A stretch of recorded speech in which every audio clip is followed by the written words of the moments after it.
The Tim and Tony podcast is brought to you by Tim. Why do you use Bucked Up? Because Tony, everybody needs a little help in their life. I found out a few years ago that I needed that extra push to actually do my workouts at the level that I wanted to be doing them at and to get the results that I wanted to out of working out. And so, one of the most frustrating things is when you're hitting the gym as hard as your body will allow you to, and you feel like you're not getting anywhere. These supplements will really help you get to that next level, get to that next step, and push you to hopefully reach your goals. So that's why I use it. Bucked Up. It tastes fantastic and it helps you work out. Get it, use it. We have a promo code, right? We do. Promo code, very easy to remember. It's T and T20. Get 20% off your Bucked Up order. They have supplements, every single one you can think of, shirts, hats, fucking joggers, anything you could possibly want. They've got it. TNT joggers. TNT 20. Get 20% off your entire order today online, buckedup.com. TANDT 20. Tony, before we had this podcast and we received this next wonderful sponsor, we both struggled with our fashion game, specifically and especially our gym fashion game, which is an underrated part of going to the gym. Yes. So please tell the people how they can get more excited about going to the gym and what company they can go to buy some stuff that'll make them feel better. So what's great is, wow, interesting. We're keeping that in. So all you got to do is go to titlewear.com, because what you're going to find there is you're going to find some of the most comfortable and flattering, might I add, gym wear on the market. They got hoodies, they got sleeveless hoodies, they got tank tops, they got t-shirts, they got shorts, they've got compression pants, and they've got sports bras, they've got leggings, they've got all of it. It's fantastic. The quality is amazing. It's made for workouts, so they're durable, and it's just plain comfortable. So, Tim, what's that promo code? Very easy to remember. It is TNT15. That's TANDT15. That's 15% off your entire order. You can order one thing. You can order 13 things. You can order 100 fucking things. It's 15% off the entire order at title.com. And if you want to order 100 fucking things, you do it, and you do it with the promo code TANDT15. Tim, do you care about sustainability? I do. Do you care about comfort? I very much do. Do you care about style? A little bit. Do you care about just looking good? I really do. I really do care about all those things. I didn't mean to put sustainability. It feels like I put sustainability a little lower on that list than I should have. But I care about those things deeply. And in fact, sustainability is actually one of the best parts about what I'm about to talk about. Allbirds, they make incredible shoes. They make incredible clothing. They make incredible socks. Tell us about it, Tim. Welcome to the program, Allbirds. We're happy to have you on board. Absolutely. These are, no exaggeration, the most comfortable fucking shoes I've ever worn in my entire life. And you don't have to just wear them when you're having sex. That's right. That's right. I can't believe we just put that in an ad. They look great. They feel better, and they're good for the planet. This is a little bit different than we've done in the other ones. We're going to attach the link to go to Allbirds, where you can pick up not only a pair of shoes, a shirt. They're making joggers. They've got shorts, whatever you want. You buy anything on the store, you get a free pair of socks with it on us. If you do go to the store and buy some Allbirds, please use the link that's in the description of this podcast. Yes, and they don't do deals like this. This is like the only one out there Like, this is the one deal. So that's what we're bringing to you guys. You should do it. Get the stuff because it's a great company and they make great stuff. So, Tim, there's a lot we could talk about today. We could talk about Ben Simmons hurting his back, not playing basketball. We could talk about Fernando Tatis asking which motorcycle accident we're talking about. We could talk about Tom Brady is back. We could talk about a host of different things. Yeah, a lot of options.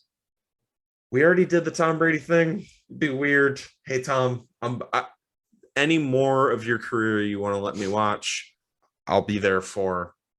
I'm not doing a whole other pod. Hey, man, welcome back, I guess. If you can say that to someone that just briefly stepped out to, take a phone call. Welcome back, I guess. The thing that I actually want to talk about is, did you see what was decided in the North District of California today? Oh man, I thought you were going to drop the daylight savings thing on me. No. Because that is like my favorite thing the government's done in a long time. Just personally. Yes. We could also talk about that, but we're not. So Northern District of California ruled that minor league baseball players are MLB employees. Oh, so if you play, so they're going to move all the minor league teams out of that area, out of the Ninth Circuit. Oh, it's the state court. Sorry. Yeah, no, my brain isn't quite functioning. So that is actually, actually very interesting. And it's going to apply to an Arizona case, which is opening them up to lawsuit because, as you know, but the listeners might not, people tend to follow what California has to say on certain things. There's a lawsuit coming up in Arizona where there's trial set for June 1st for damages that have been claimed by minor leaguers for either being underpaid or not paid for certain services, because they're basically, as I understand it, and I just briefly read it, so I could be off base, but based on my brief read of it, basically their job as minor leaguers is too intertwined into the benefits and activities of Major League Baseball as to not hold them as employees at a minimum during their services, I guess you should say. I mean, listen, I actually think that's smart. One of the things, Manfred got rid of, I forget how many minor leagues team is, but off just speaking out of my ass, it was like 30.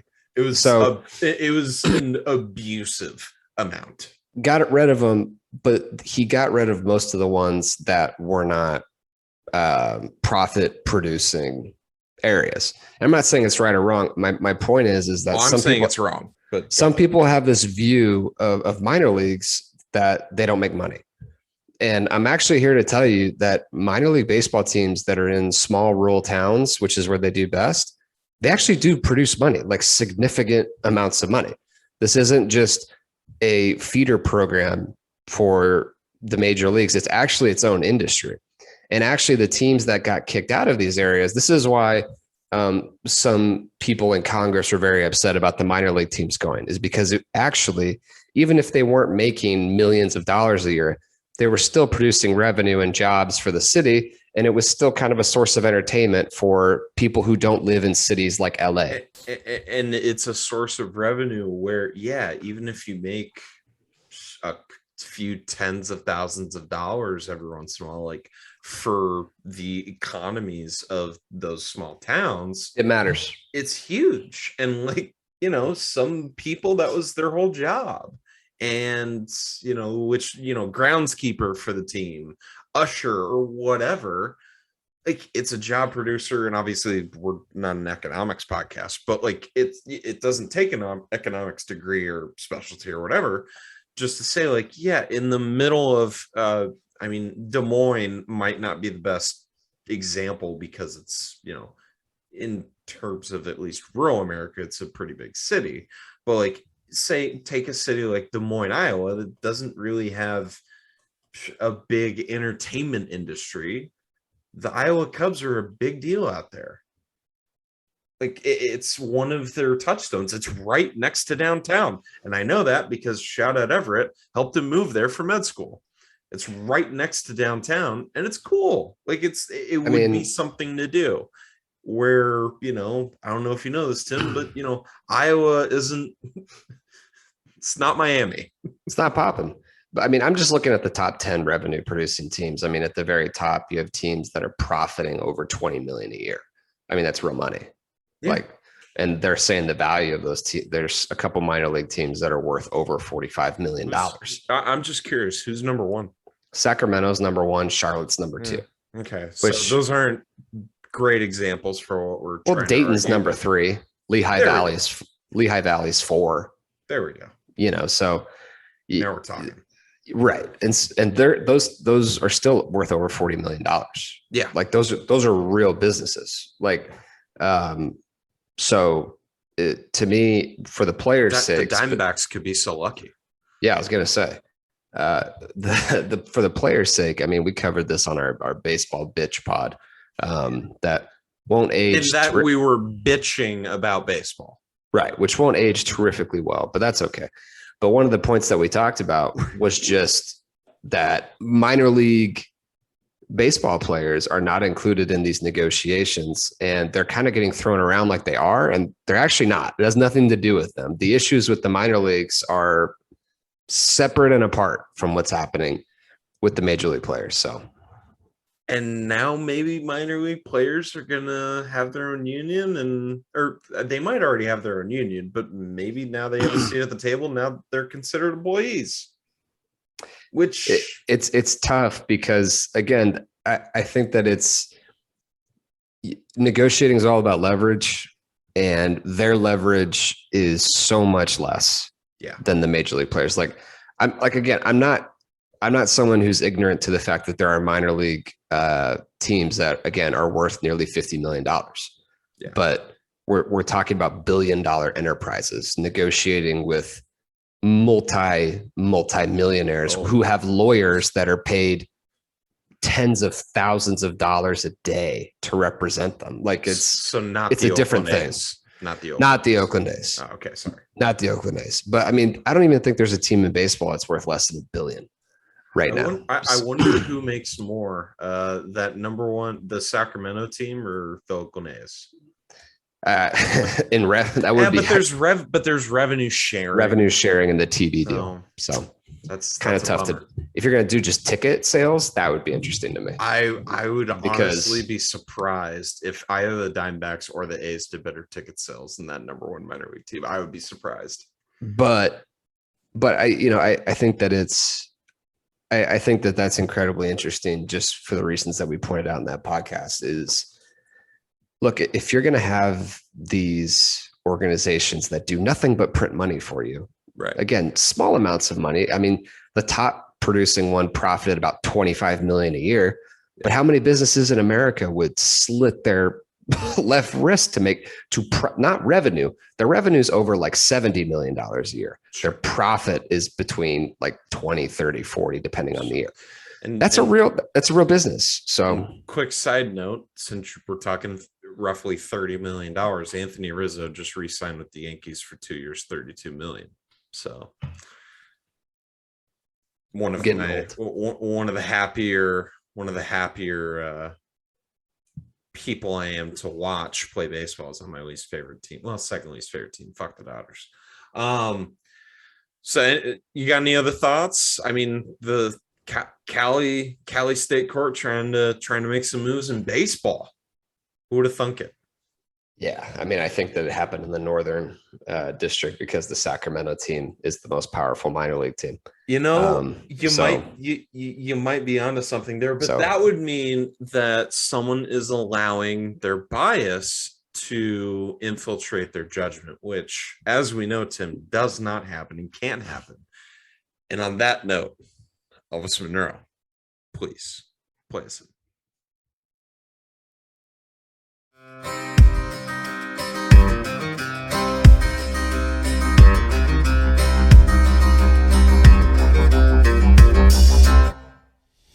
In a crowded room,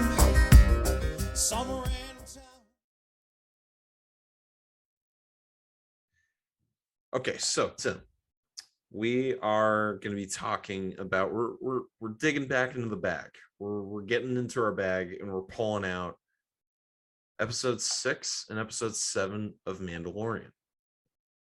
Because we realized, you know what, we keep jumping around some topics. Let's get back to what we want to do. Let's get back to Star Wars. Or should I say what I want to do? Maybe not necessarily what you want to do, because you're only watching this because I'm forcing you because of this whole bit that we're doing. So, episode 6. What was just the second the credits rolled? What did you think? So I had to rewatch 6 because the first time I watched 6, I have a very short attention span, as anybody who knows me knows. And so TikTok has been one of the worst things that's probably ever happened to me. To society. Sorry. Because if I get bored for a second and I just start scrolling it, next thing I know, I've spent 30 minutes on it.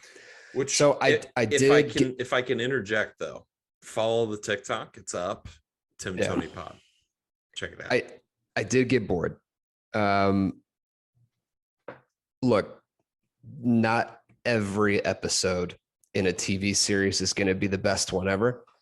I mean, people that we do this with basketball players. We do this with television shows. I've heard people say that Breaking Bad had no misses. It's not true. It's not true. It had things that didn't work. It had plot lines that weren't resolved. It had things that didn't go anywhere. There's no such entire episode where we followed around a fly. Well, in a room.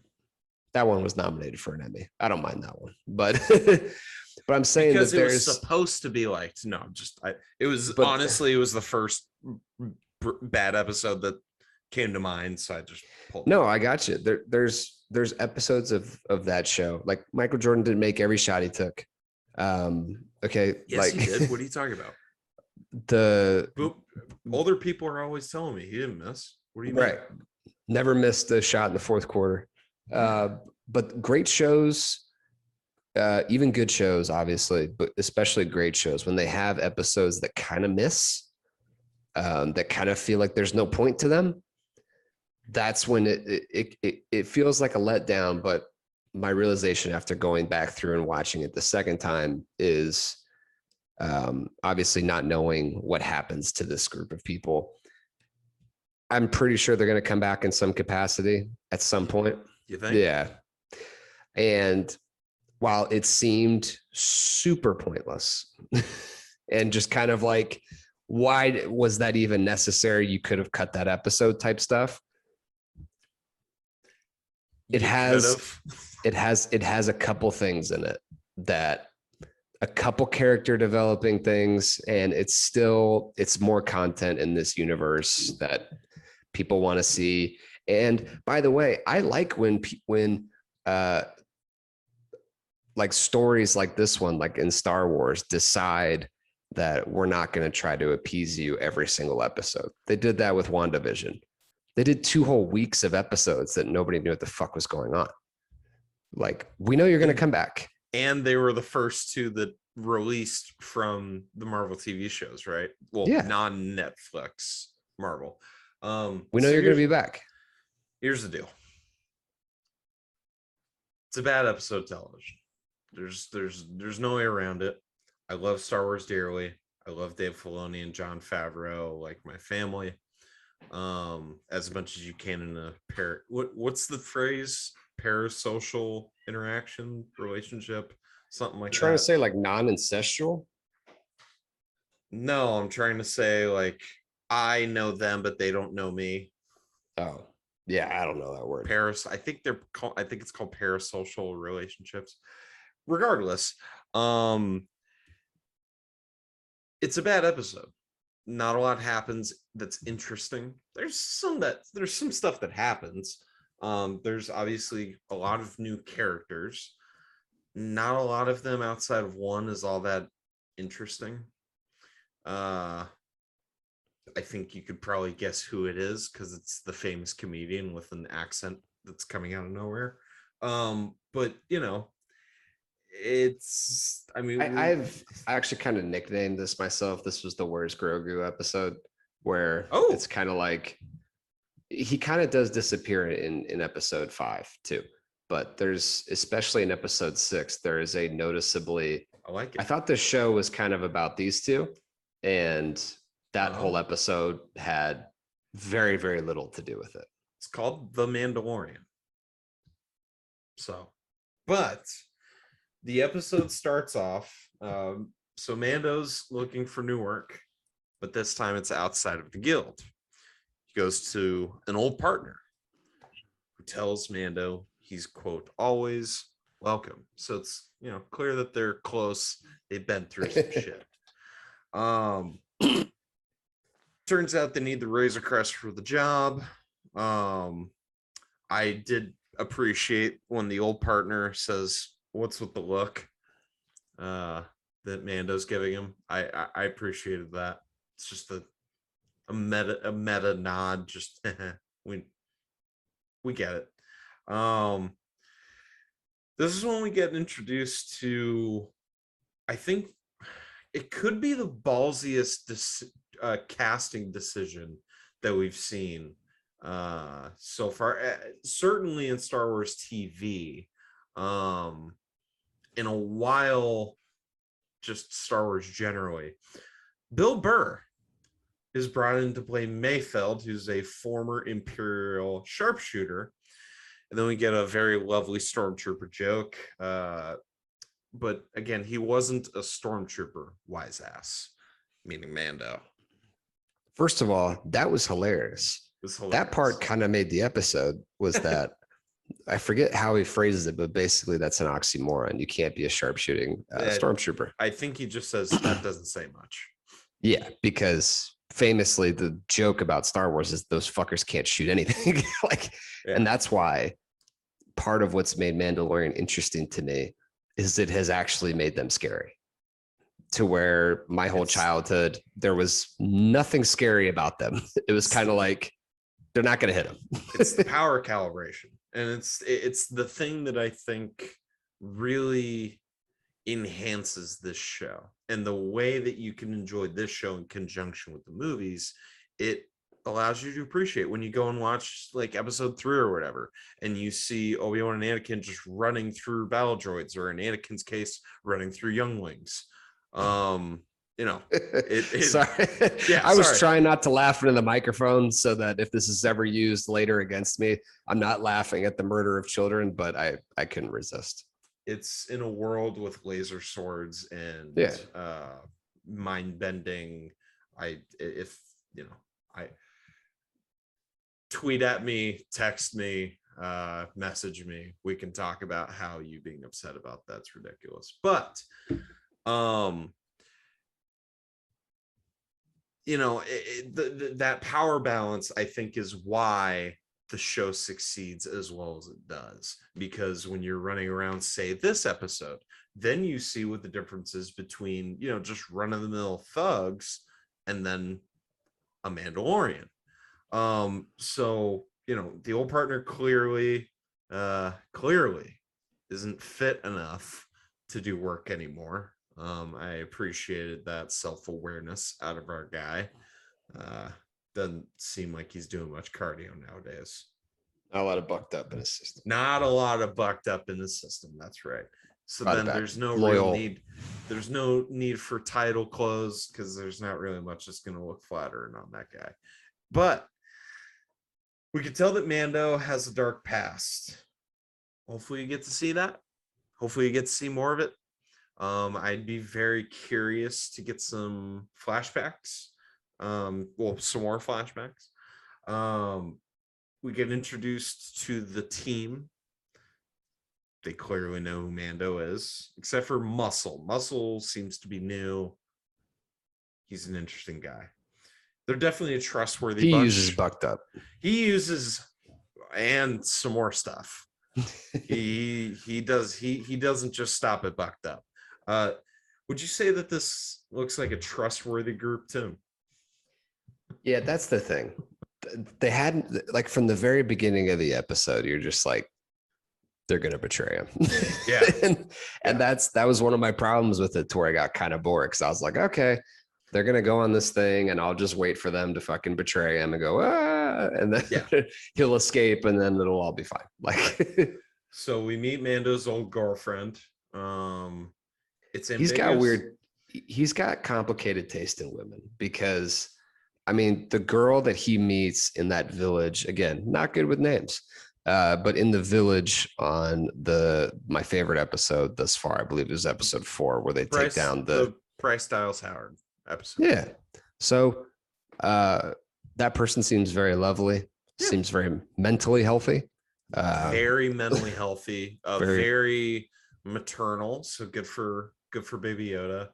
And very I was gonna say, just very confident, very calming presence about her.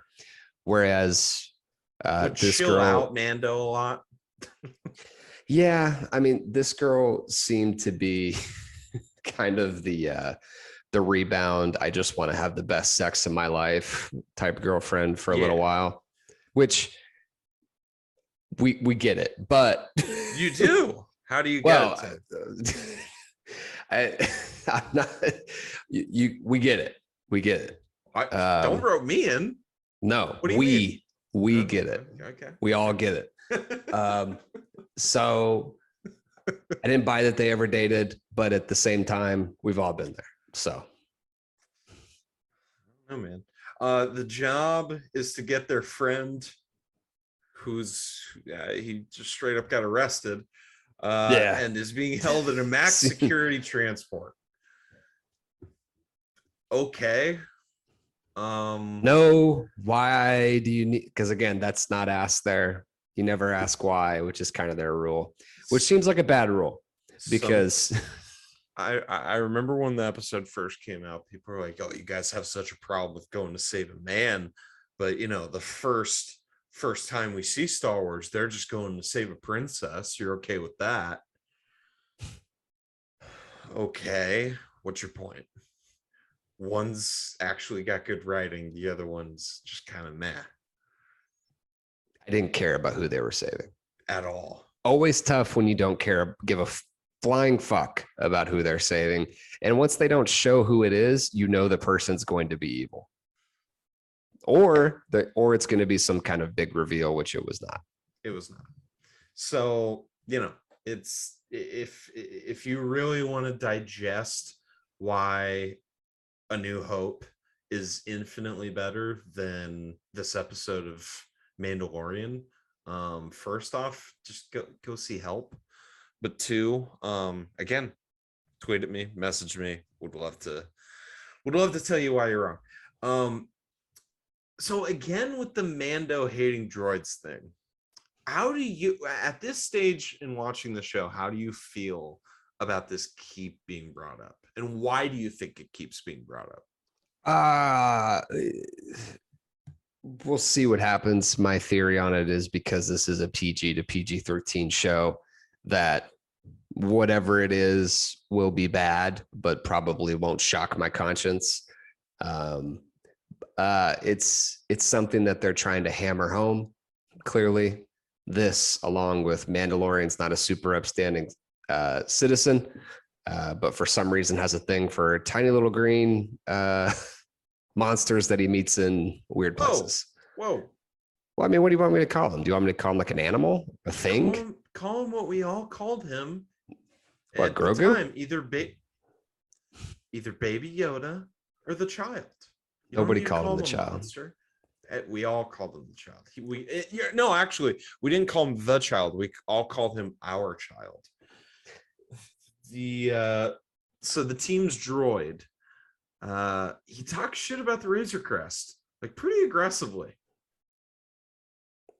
I mean, I'm glad that we're getting it. In Star Wars, it doesn't seem like anybody has any concept of money ever, and it's mostly because we're dealing with royalty at most points. But Jedi, and it's just like, well, I mean, what is money? We work for the Republic. Yeah, we serve at the pleasure of your Majesty. What do you mean? Money? like there's never any moment where anybody worries that they won't be able to like pay. Like there's nobody who seems to be like scrounging to get by other than Luke at the very beginning when we meet him, or Anakin when we first meet him. But that's kind of like an intense, like Anakin's a slave, Luke's living out in the middle of nowhere and happens to basically be royalty. So I enjoy the guy driving the shitty car. I do. I mean, Han's always in debt, which you and I can. Yeah, but he's got like with. he's got like the nicest shit possible at the same. It's like the guy who's got a bunch of debt, but he drives like a, I don't know, like a Ferrari. Like, good for you. Interesting. See, I always thought the Falcon is more of like a souped up like 2002 Honda Civic, but like the best possible tune-up you could ever get. You gotta go to debt to pay for it. So I'm guessing it's something that was financed over like 9 years at about 8%, something like a V6 Mustang or something. Oh, so not the 5.0. Not enough for the 5.0. No, one of those like, yeah, one of those 9-year finance jobs pops her up around Memorial Day. Those types of things. I love it. I love it. So then we get again to the chagrin of Mando. The droid is going to be the one that's flying because, you know, you stupid humans just have way too much lag in your decision making.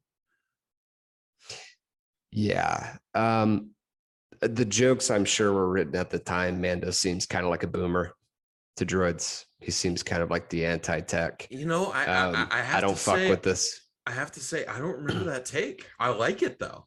Is that because I know who the actor is, so I know he's not old, but conceivably Mando doesn't have to be young. I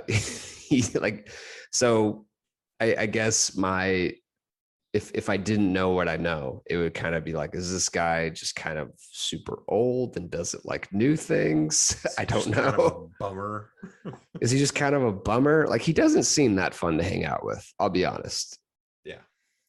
So we'll get more into his backstory. We will. So some of those questions will get answered. But so they get on the ship. We find out that Mandos, they really are the greatest warriors. But then we get the question, then why are they all dead? It's a good question. It's a great critical question. thinking.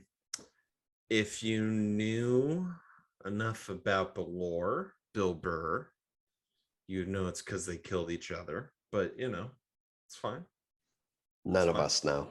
So this has been my take on the Maul stuff, is that you people who are actually mad that he was scrapped, not enough people like me even know that he's alive or give a fuck.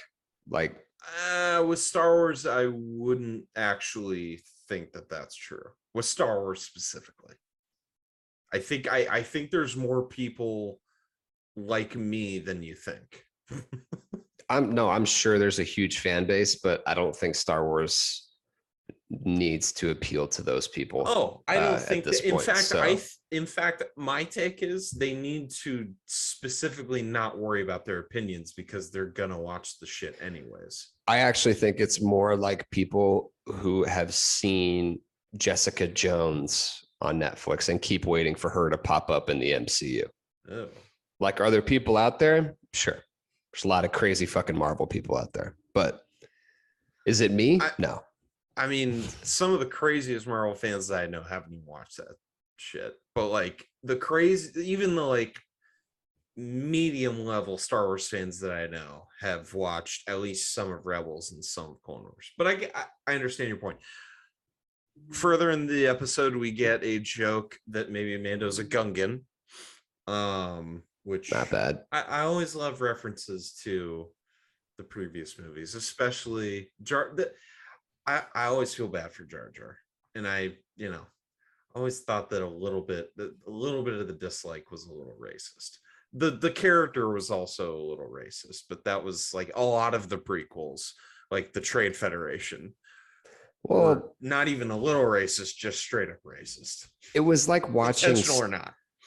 it's like watching a stand-up comedian bomb, which if you ever go to like open mic night, it's a lot of fun.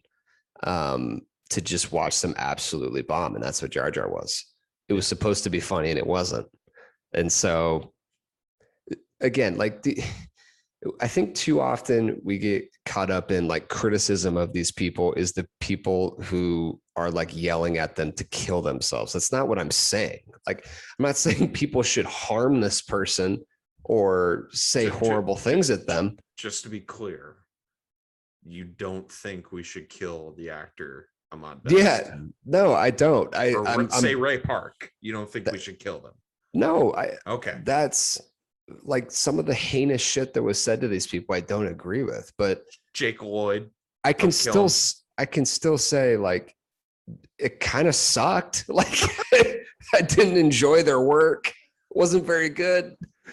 Wouldn't want them in anything else. But at the same time, I don't like wish them harm.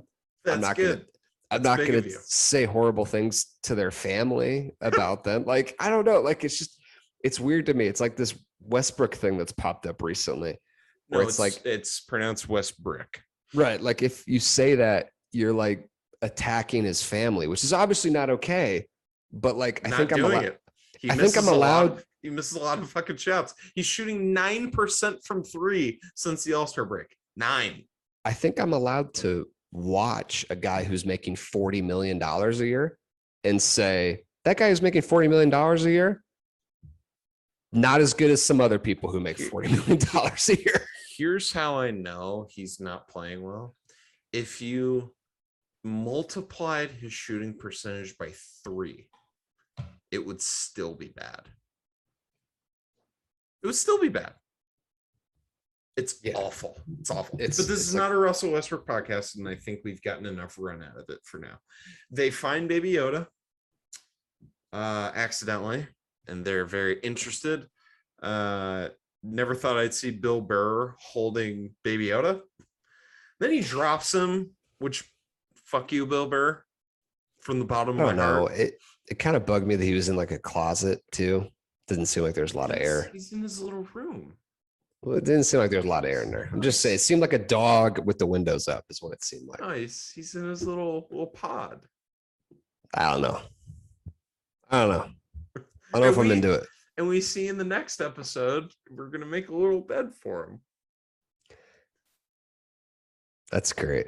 It's his little room. That's great. It's his little room. He's a little guy. Little room for a little guy. Yeah, I got it. I get that he's small.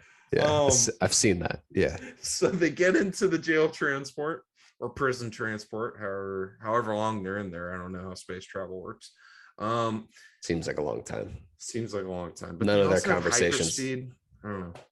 None of their conversations were interesting. That's the other thing. Is like nothing they said was. That's why I didn't say anything about it. It wasn't. Yeah, no, it was, the dialogue was not awesome. It just kind of happened.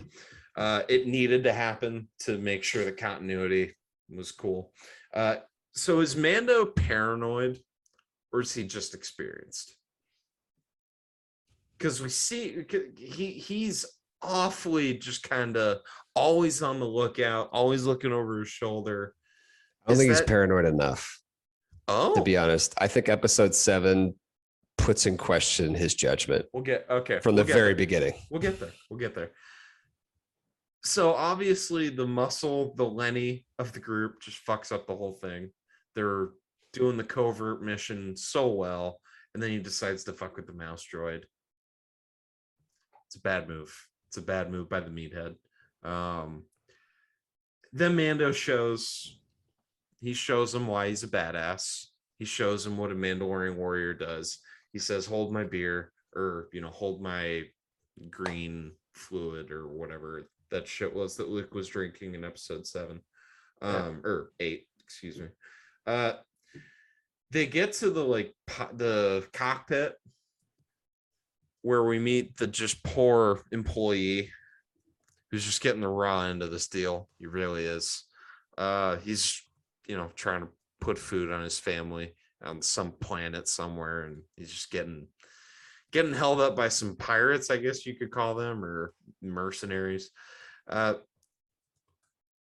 this is probably going to be my most important question, at least for this episode. Tim, would you question Mayfield's managerial skills? I would question everything about Mayfield. I don't know what he's good at. Didn't see it in this episode. I know he's kind of funny because he's Bill Burr. But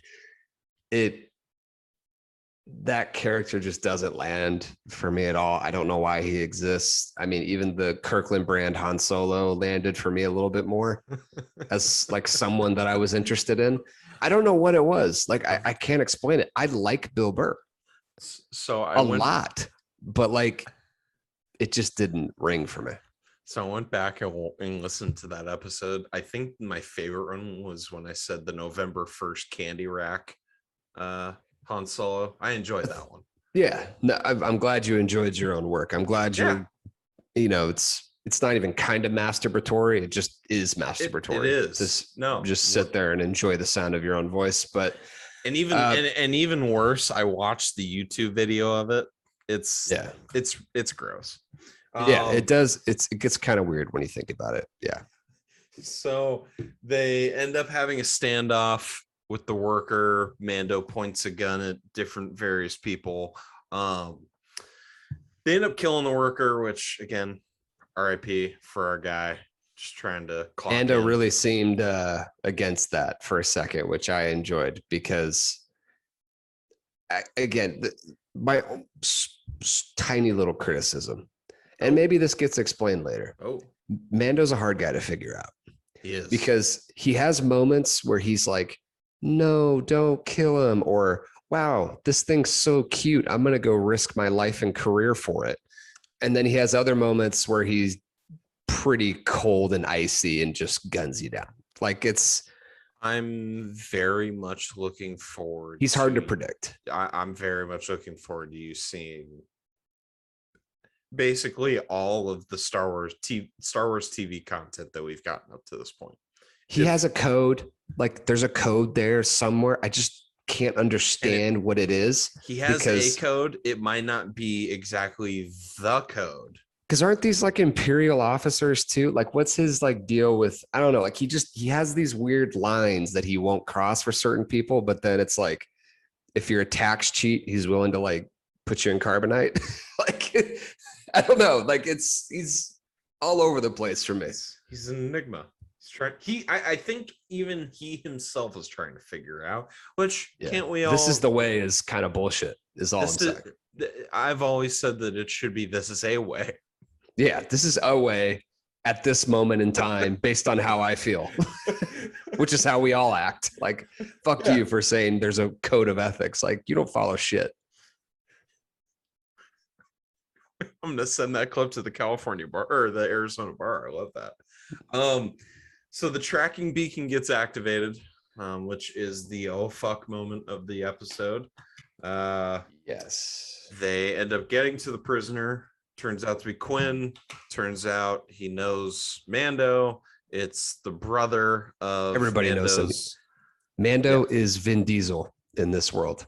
And if you don't know what I'm talking about, everybody in the Fast and Furious universe like knows Vin Diesel and thinks he's like a god walking Earth from every continent.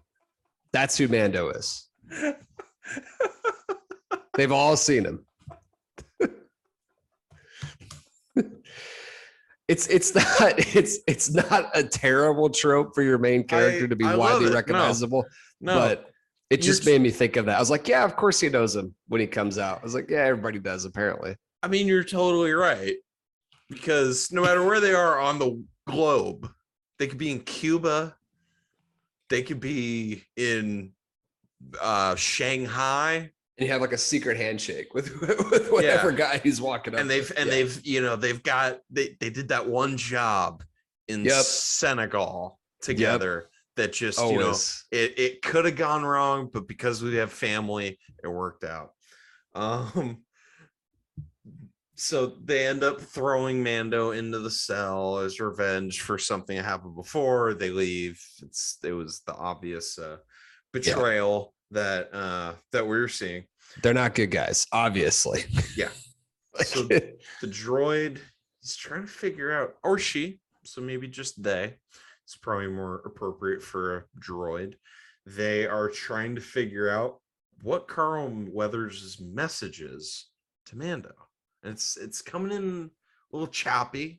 You know, we're talking intergalactic transmissions. So, you know, maybe the connection just isn't quite there yet, but it's coming in, it's buffering. Right. Mando breaks out of the cell pretty easily. For a max security prison, it was, again, power balances. We're seeing Mandalorian warriors, they're just a cut above. Mando cuts off all the lights, and it leads to some awesome shots. And this is actually probably my favorite part of the episode, where we see, and ironically, a thing that they use that Matt Reeves uses in the Batman with strobe lighting and, you know, making it so that you don't quite know what's happening, but because you're getting every once in a while, you understand what's about to happen, since the anticipation of the thing and not the thing ultimately that's the most important thing. So I thought it was cool. What did you think? Yeah, I mean, I haven't seen the Batman, so I can't compare. But the shots are well done in this movie. It's a well filmed series. It's one of the things that you can almost never say about Star Wars, that it's never filmed poorly. Right. I mean, even the prequels that are much maligned, it holds up. Like, you go back and watch it. Yeah, for its time, I challenge you to watch the other movies that were coming out around them. They're not. It's always at the top. Yeah, they're the ones that are pushing the technology forward, and that was always George Lucas. One of his biggest goals was to push forward the visual effects age, and you know, he was always pioneering new technologies and all that stuff. So that's kind of his deal with ILM. Maybe you should have learned to write dialogue along the way. But, maybe, but I mean, that's how people talk in this universe. So, you know, it's just it's a good excuse for not being able to write good dialogue. They're kind of weird. And it's like how the stormtroopers can't hit because, I mean, come on, the Force, Tim. It's right. Luke Skywalker, for God's sake. It's always a good excuse. It's always it's always how you know that they're making shit up later. It's like, oh, that's how they talk. It's like, really? They talk like fucking morons? Yeah. Like, oh, that's just what you think because you can't right. see past it. Right. I always enjoy those takes. Baby Yoda gets up to say hi to the droid, which he knows not what he does. Jon Snow. Baby Yoda. Or Jesus. I think Jesus said that. Yeah. Yeah. You know, right. Jon Snow, Jesus, both resurrected. Just get mixed up. Right. I got you. Both. I know what you were trying to say. Both died to save the world in a way. You know. Yeah. It's all there. I understand your mix up. Yeah. Thank you. But Baby Yoda knows how to hide. And we get kind of like a horror movie. Like, I thought we were at some point going to get like a jump scare. We never did. We find out that Quinn just doesn't give a shit about his sister. When they get split up after Mando cuts the lights and all the doors start to close, he just doesn't give a shit about his sister, even though they just risked a lot to go get him. Granted, it's for money, but still kind of fucked up. Mando and the Muscle fight. The Muscle, I mean, he just straight up squats that bar. Because or he squats the door. I was impressed. Because I can tell you were. I mean, because the door was already going down. Like he had to hit. He did a deep. That was a full ass rep that he did there. I loved it. The Muscle ends up getting crushed by the side door, the second door. It's a tough look for my guy, but you know, again, rest in peace. The old girlfriend Amanda fight. That's when we get the strobe light walk up to Mayfeld. Awesome shots. We don't know at the moment what happens to the old girlfriend. We don't know what happens to Mayfeld. Mando, he gave the others what they deserved, which kind of meant, since they didn't show it, you kind of know that they're not dead. kind of know. The droid finds Baby Yoda. Mando kills the droid to save Baby Yoda, which again always warms my heart to see the dad protect the child. Mando brings Quinn back. Where are the others? Thought we said no questions asked. Actually, you know what? You're right. Here's your money. Mando leaves. But again, not a trustworthy group. They plan to kill Mando, but Mando's not an idiot. Mando's a Mandalorian warrior.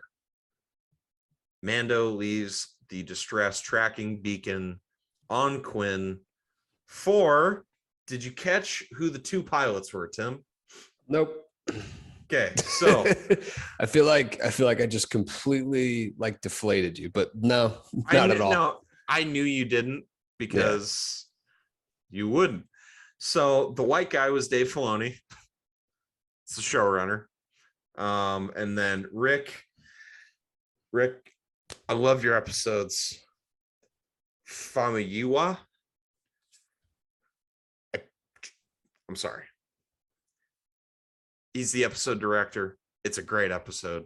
At least from the script that he got. As I said before, not my favorite episode. It's just it's not all that good, but he did I guess I should say he did a great job. If I can revise what I said, I think he did a great job because they did some really cool shots. He in a vacuum, it's good. He made the best out of a bad situation. I think that in relation to the previous episodes is where it gets dicey because we're tired of this type of episode by now, where it feels like everything's contained within one episode and nothing really matters. And so I think that there's a fatigue setting in episode 6. That is the episode bad. I guess I don't necessarily know if I watched it out of order, but I still think that because you could watch 6 before 5 and 4 and you wouldn't necessarily be too far out of the timeline, which fine. It's fine. It's a choice. But yeah, they fly in X-Wings. They kill the old partner, and Quinn. Baby Yoda gets the ball back, which again, anytime anything happens positively for Baby Yoda, I am a fan. And then we find out that Mando left the 3 behind in a cell together to never be seen again? Question mark? What do you think, Tim? Think we're going to see him again? With Star Wars, even when people are dead, they're not dead. So it's their absolute, they just get a huge hard on over bringing people back. Yeah. I'm sure they'll be back. So that's it that I have for that episode. Episode 7. This is when we know shit's about to get real. Episode 7. When the credits hit, Tim, what did you think? It's the best one they've done in this show. Oh, so okay. 7 actually shows that they had some sort of this is all coming together type plan. This all means something. Right. Because there's a moment there after 6 where you're like, if this is all this show is, it's fun. It's not good. Like it's not, there's nothing, there's no like higher level storytelling going on here. 7 proves that not only do they have a story arc in mind, but everything that happened previously actually does matter. Yeah. Because it all comes to a point in this episode, and it's penultimate episodes are famously usually better than their finales, because they get to the climax of whatever season of the show you were in. I would caution you to not get stuck in that mindset for Mandalorian. You're in for some good content, my friend. Well, let me just say that you're in for a good ride. So, speaking of a good ride, wow, what a perfect segue. Mando and Baby Yoda, they're flying along, having a good time. Carl Weathers, he calls Mando. Carl Weathers offers Mando basically immunity and guild protection. Wow, this seems too good to be true. Out of nowhere. What a nice guy he is. All he has to do is come and kill the client and the Imperial Guards on Navarro. And he even gets to keep Baby Yoda. I mean, and there's I'm only sold. 3 of them. And there's only 3 or 4 of them, man. Which, as we know, 4-1 odds. Psh. But they took over the city. So Well, that's it. And he tells him that. So that seems like kind of a problem. Well, here's the thing. This is where Mando goes down a level for me. His judgment is terrible here. It's terrible. He knows what he's getting into. He's suspicious, but he shouldn't go at all. Like, that's the thing, is like, he's only suspicious, which is the problem. You mean this guy that got the whole goddamn village together to kill you like you were a fucking ogre in Shrek? Like, this guy is all of a sudden. That's a movie that we need to do. It's on Netflix, though. You don't think I own it? Well, I'm just saying, not a lot of people do the DVD thing anymore, but I respect it. I don't know the DVD. Come on. But this guy is all of a sudden reaching his hand out to you, and you're like, yeah, there might be a problem here. I don't know. It's like, yeah, there's probably a problem there. Well, but we're going to take the deal off to Navarro. And he thought he killed them, but that's a whole other. Generally, people that I try to kill, I don't then take their offers later because I assume they don't like me. And I just, not everyone has to like you, Mando. Not everyone's your friend. The whole, they've taken over the city. It'll be fine. Just show up. They'll leave once their leader dies. It's like, that's kind of how Star Wars usually works, right? Or at least that's how the original episodes worked. It's like, oh, it blew up. Now everything's good. What I'm happy that the Mandalorian has shown is that, like, that doesn't make any goddamn sense. Like, you can blow up the head of the snake. There's still all these other entities that are operating independent of it. So come to the town. It'll be fine. There's a couple stormtroopers here. I don't know. It'll be fine. For our audio only listeners, I have my hands up in the I don't know position. Yeah. Bad judgment. Very bad judgment. Real quick, just as an aside, because, if I could pull back the curtain just for a moment. When we record these, I try to have something on that's, sports news or something, so that if something big happens, we can have a moment like we did. I think we were recording when the Floyd Mayweather Jake Paul fight actually got announced. Now, I know you're trying to check your phone right now to see what did just drop. Nothing dropped. Good. But did I forget that Buck Showalter, 1, is still alive, and 2 is the Mets manager? I blocked it out. It shows where I'm at with baseball, though. I just don't know a lot about it these days. God. I mean, I looked at the top 20 players today for our fantasy draft we're doing, and I was like, I know like 5 of these guys. I was like, this is like, I'm not saying. Matt Olson was almost worth $200 million? Because I certainly fucking didn't. I'm not saying that I would know more hockey players, but it's not that far off. No, okay, it is far off for me. I think I can name like 3 hockey players. And that's maybe too much of an exaggeration, but we're getting there is my point. Like, could I name more soccer players? You could probably on name the right more college basketball players, maybe. In like a week after we've watched endless hours of March Madness, maybe. I don't know. Anyways, we'll get to older white men in this episode, and how it might not really work out all that well for them. But first we cut to Cara Dune. She's beating some ass. Looks like we're getting the band back together, which is always great. Baby Yoda's trying to fly. The Razor Crest doesn't work out. They need to get back up there and make sure that there's an adult in the cockpit, which I think is a good idea. Don't let just the baby up there. And then we mentioned that we maybe need to have someone looking after the little guy, which warms my heart. Bring back our favorite rural voter, Queel. Always great. Always great to see Quill. Now, the only problem is that Quill calls Baby Yoda ugly. And I don't appreciate it. On that. I didn't appreciate it whatsoever. So Yoda's ugly. So this is my only case for this, is that Yoda's ugly. He's really gross looking. Like there's nothing, especially in the non-edited episode 1 Phantom Menace. Yeah, it's really bad. That being said, I don't think Baby Yoda's ugly. I mean, he's obviously very cute. It's a weird take by him. He's our child. Quill has a lot of weird takes in this episode. I don't think anybody on the ship is exhibiting very good judgment here. Particularly Quill's whole thing where he's like, it's fine. I trained this killing droid to not kill. I was like, really? What the fuck are you talking about? Yeah. Like that's just bad judgment.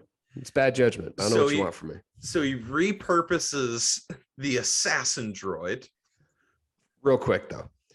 Mando says he changed a couple wires, which actually isn't true. Quill said he trained him. Like, yeah. Mando adds he added some wires later. That actually would have made more sense. Yeah. Literally, Quill's like, no, it's fine. I trained him like a puppy. He doesn't kill things anymore. He doesn't piss on the carpet anymore. It's like, oh, okay. He nudges his nose at the door when he needs to go to the bathroom now. Yeah, seems cool. The robot. Yeah, seems like that makes sense. So then my next question, it seems pretty evident in what your answer is going to be, but do you trust Quill's work? I think he's a sweet old guy. I don't think he knows what the fuck he's talking about. Well-intentioned as all hell. Yeah, I think he bad judgment. First of all, the fact that he even showed up to that site to see if there was any valuable shit hanging around, it's kind of interesting. We'll see how his work pans out. So now we get on the ship to Navarro, Baby Yoda. Not a fan of Cara Dune. Not a fan. Force chokes her while they're arm wrestling. It maybe it was a sign. Maybe it was Cara Dune may not be the best human being on the planet. Wow. Maybe Baby Yoda sniffed it out early. I don't know. So you're saying that Baby Yoda using the Force could tell some opinions that a person just beyond the show, the Star Wars world, could have? Is that what you're saying?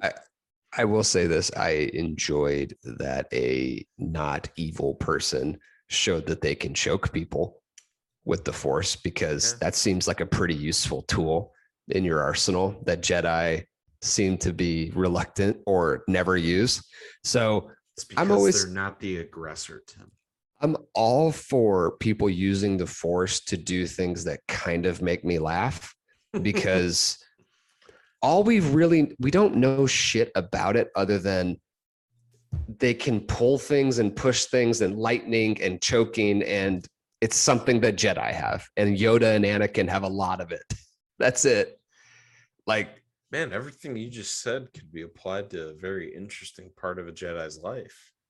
Pulling, pushing, choking.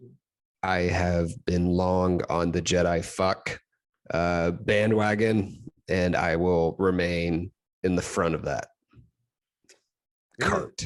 And what's interesting though is once Anakin it gets worse.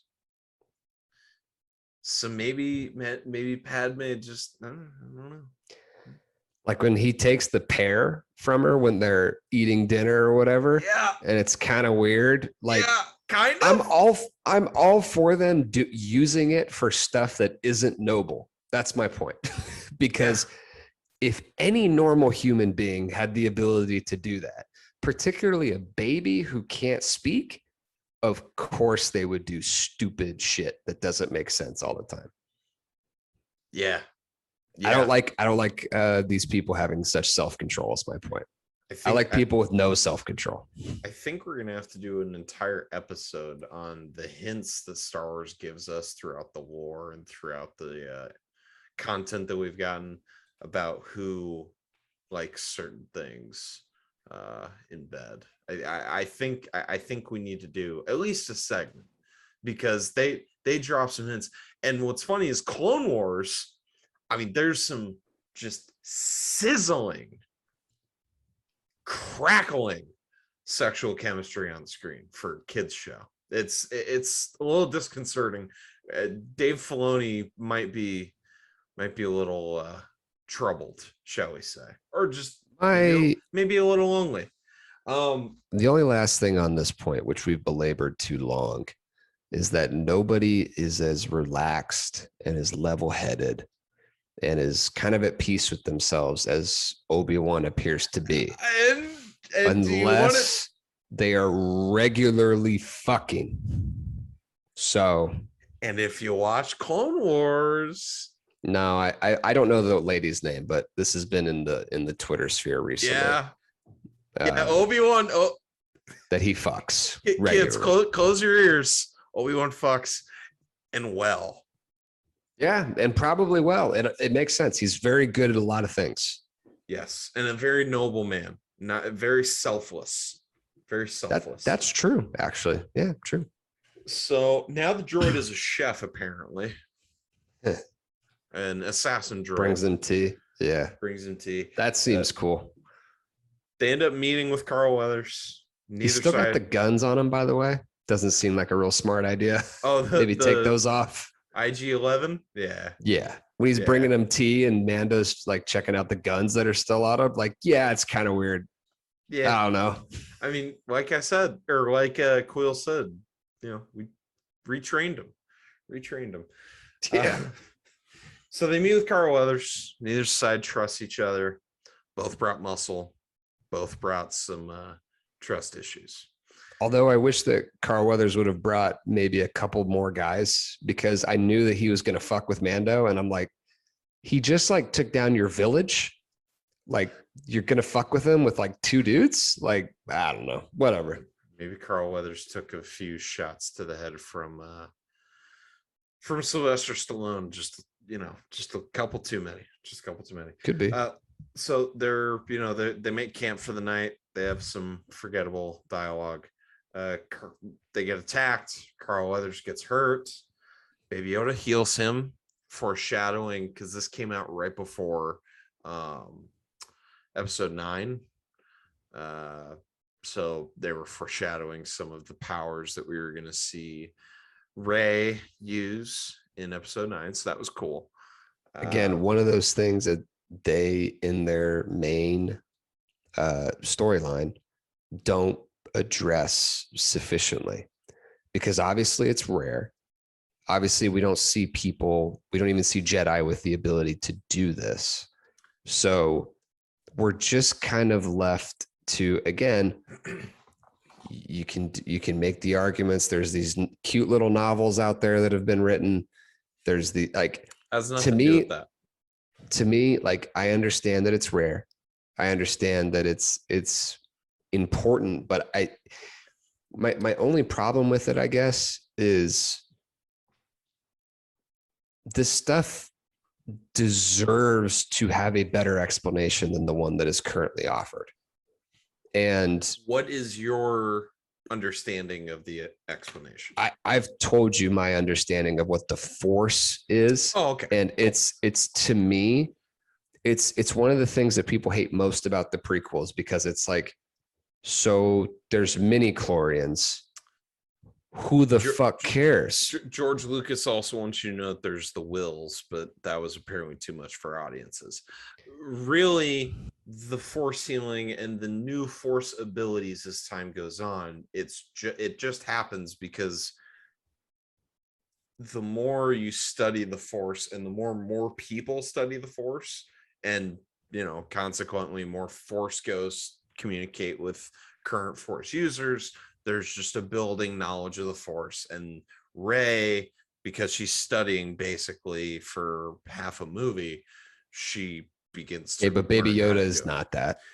Baby Yoda is only one of 3 like mystical beings that we know about.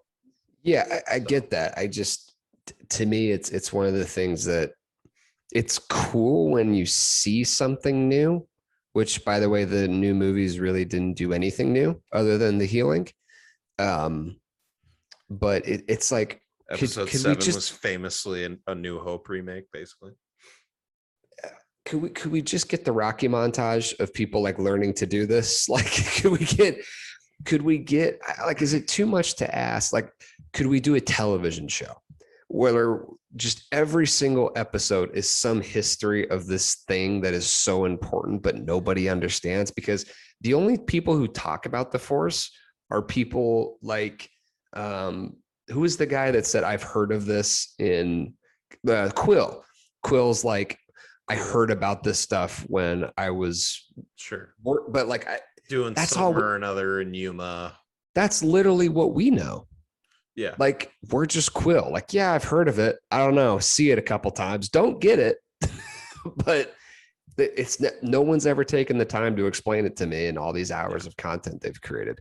But yes, Baby Yoda healing him is interesting, but don't know why. And that's kind of one of my problems with this series. It's well taken, but I still think you're gonna enjoy it. And I'm hoping that there's enough people out there that understood my humor reference to The Dark Knight. But we press on because Baby Yoda healing Carl Weathers wins Carl Weathers over. And then he just murders 2 people. He just murders 2 people that he brought. So like, presumably 2 of the people that he trusts the most. Yeah, doesn't seem like an awesome guy. So the plan was to kill Mando and take the kid. Carl Weathers is now with the cause. Presumably Carl Weathers could have called this plan off at any time. Instead, he decided to kill the henchmen who were just doing what they were asked. Off them. I'm sure they'd be agreeable to another solution. Seems like they, like everybody else in the guild, wants money, and they're just kind of going along to get along. But no, you had to shoot him in the back. We're just gonna kill him. We're gonna go Anakin on the younglings, and we're just gonna kill him, no questions asked. The plan is now to split up the Prim, Baby Yoda, and act like Mando is in custody. They get to the client. Now, would you accept a libation from Werner Herzog? No. He seems like a guy that there's some extra Bill Cosby shit. Because he's a Nazi. Yeah. I don't fuck with Nazis. We're both right in our outlandish references, I think. Or Bill Cosby, for that record. Nazi or Bill Cosby. That should be the name of this episode. He may be a Nazi. He may be Bill Cosby. Who knows?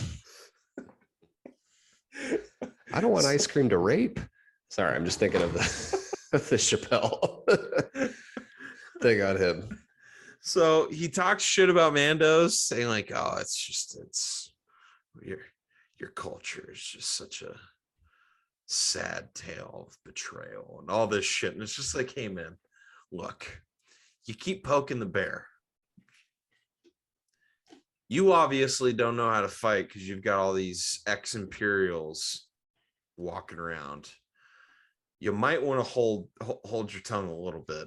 But that's not who they apparently need to be most worried about. Because there are way more people there than they thought, and not just the people for the client.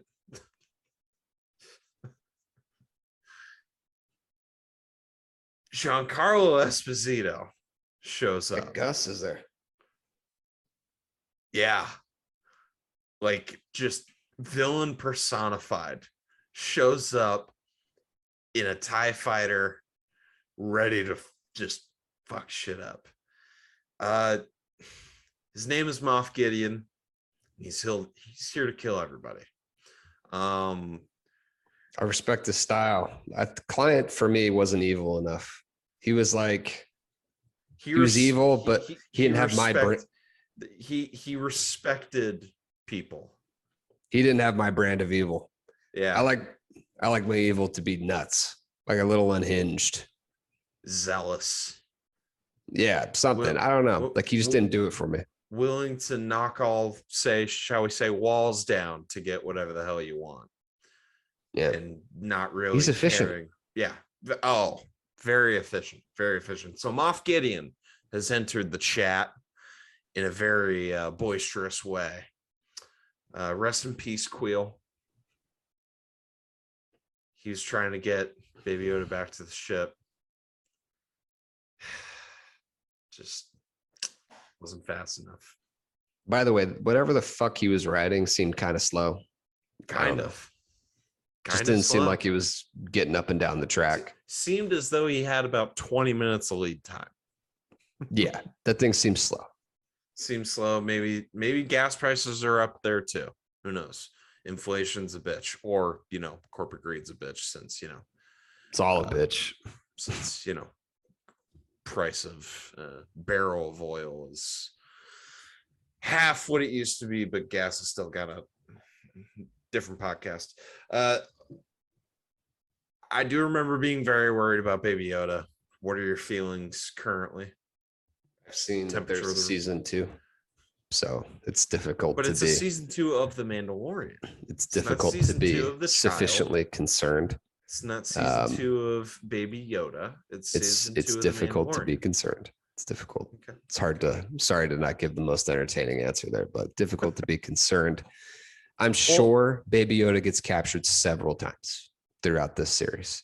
Okay. It seems like it's going to be the trope. It's going to be the thing. Okay. It's the thing people want. It's for some reason Mando also wants. Haven't quite figured that out yet. But no, I'm sure he'll be captured.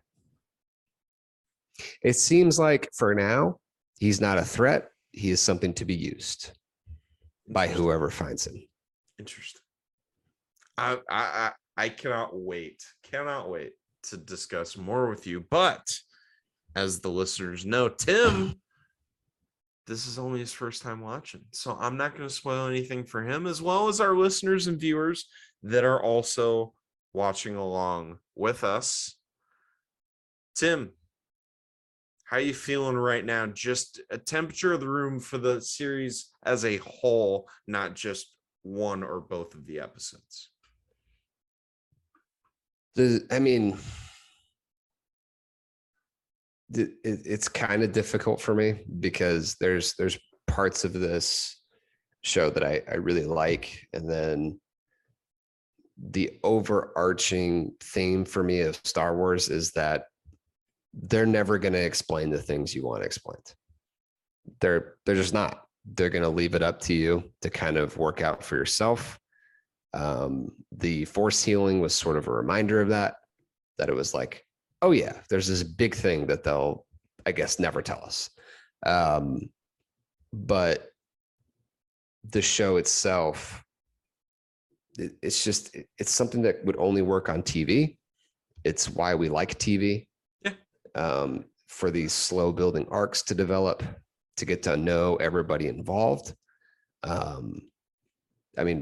After 7 episodes, they're probably around 280 minutes. They're probably at like a 3-hour movie right now. So it's it gets time to breathe. Like if you sit down and watch 3 hours of content, or as you know, how I viewed the Harry Potter saga, I watched all the movies in like a 2-day span. Yeah. You don't let the content breathe. You don't let the ideas breathe. You don't let the story breathe. I know I have seen every single Harry Potter movie. If you were to ask me the names of anybody outside of, the main 3 characters, if you were to ask me what happened in any one movie, if you were to even really ask me important plot points of individual movies that aren't overly important to the overall story arc, I wouldn't be able to tell you. The reason why I think TV shows do so much better, and this isn't an independent thought, I wish it was, because then I'd be a much wealthier man.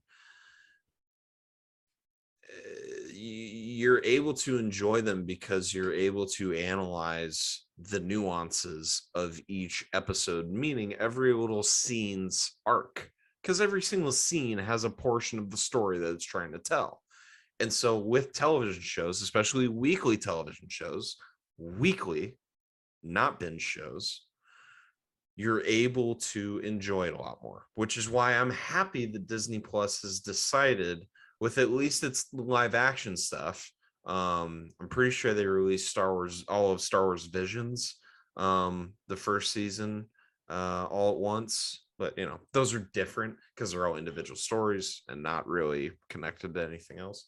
But with the flagship shows, both in Star Wars and Marvel, I've been very happy with their decision to weekly release, just because I think it's a better viewing experience. I agree. I like this show more than I thought I would. I think it's well done. It's well written. It's well acted. Well, that genuinely, that makes me happy to hear. Yeah, it's just, I guess for me, like every time I enjoy an episode of this show, I keep going back to like, why is the main content not better?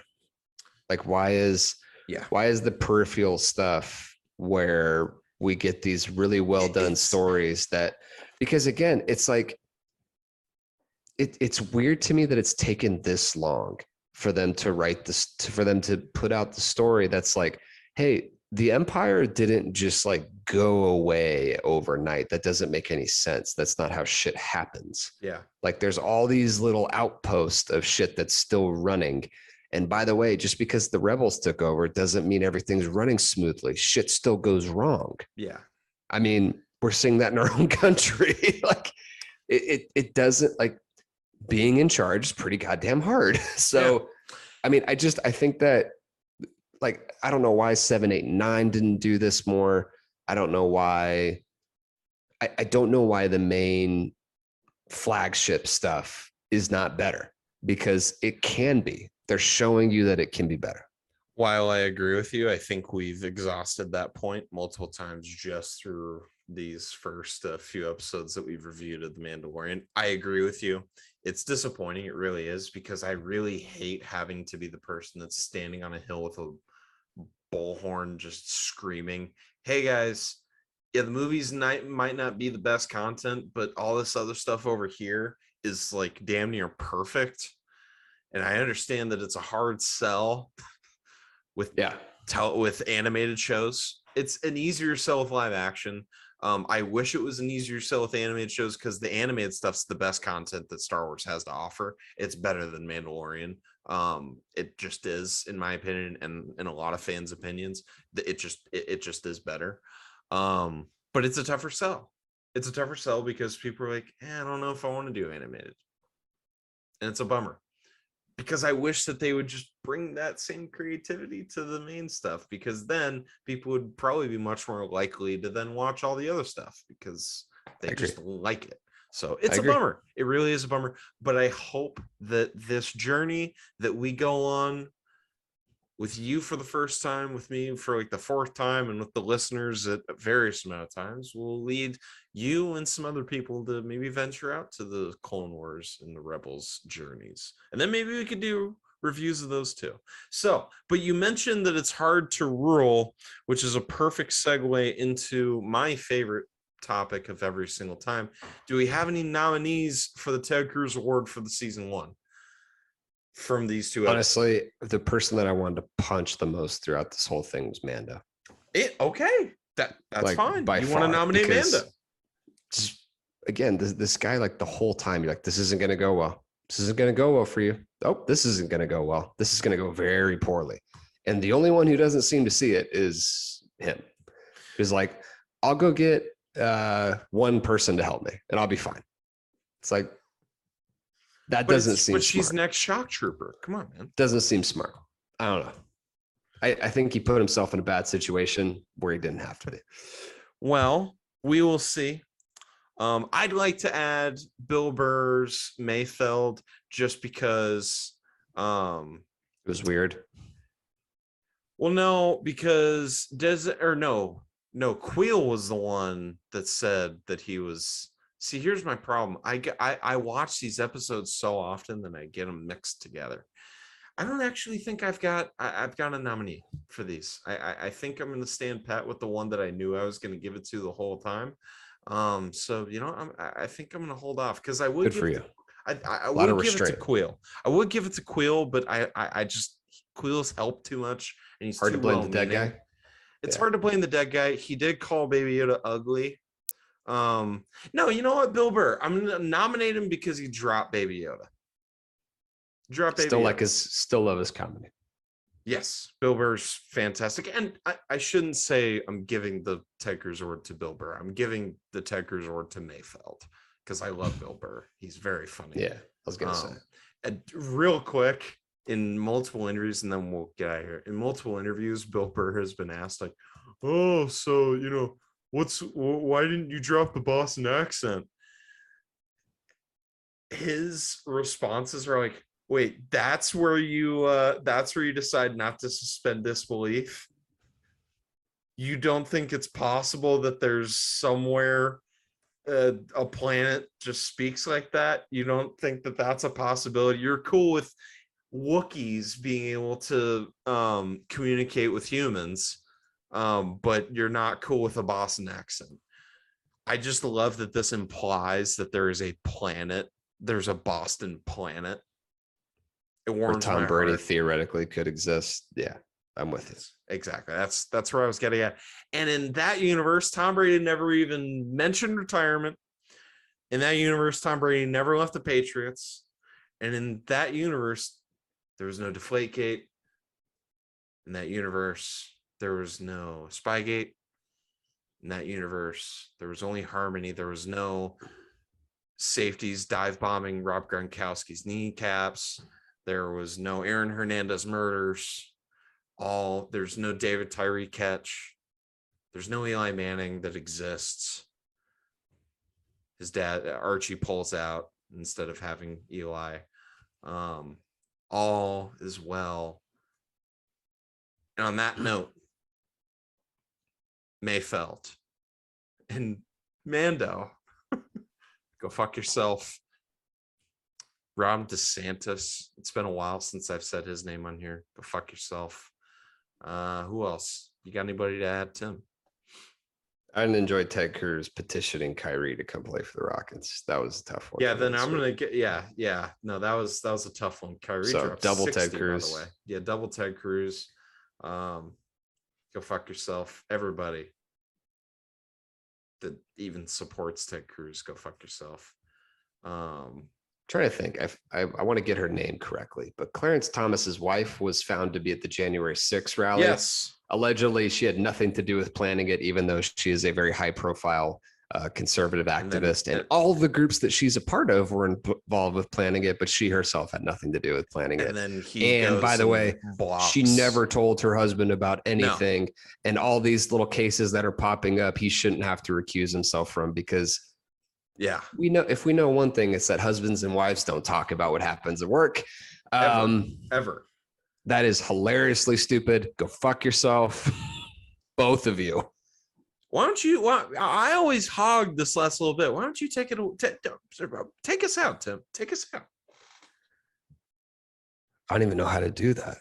I don't even know the proper language for ending a podcast. Do we just say amen like a prayer? Like, is it just we can name of the Father, the Son, Holy Spirit. Go out and spread the good news of the Lord. Jeannie Thomas, go fuck yourself. Found it. God, we haven't had one that's gone off the rails at the end this bad in a while, and I love it. This is where I thrive. Baby. This is where we get cutout clips that have nothing to do with the episode. They're fun. This is great. It's where we lose our jobs and all of it. May the Lord be with you and with your spirit. It's Lent, everybody. Live it up. Do something nice. Do something nice to you. No, you're not so. Oh, bro, sorry. You're not supposed to say that until Easter. Come on. Oh, sorry. Jeez. My bad. Goodness. God. Just a fucking rookie over here. My goodness. Somebody didn't grow up Catholic. Right. Tech Cruisers, go fuck yourself, man. Just do it. Yeah. Just do it. I remember how it goes out. I remember the ending now. They can find us on Instagram. Tony is at tfelix34. Tim is at tleduc32. Follow us on TikTok, YouTube. Subscribe to the pod. Share with your friends. And Elvis Monroe, please play us out. One day, someday, fiction girl. She's my one day, someday. She's my one day, someday. Gotta have her, gonna call her baby. One day, someday. She's gonna call me baby, gonna have a family. I can see it in her eyes. Our future's all so bright. Gonna wake up by his side. One day, someday. She's my one day, someday. Fiction girl. She's my one day, someday.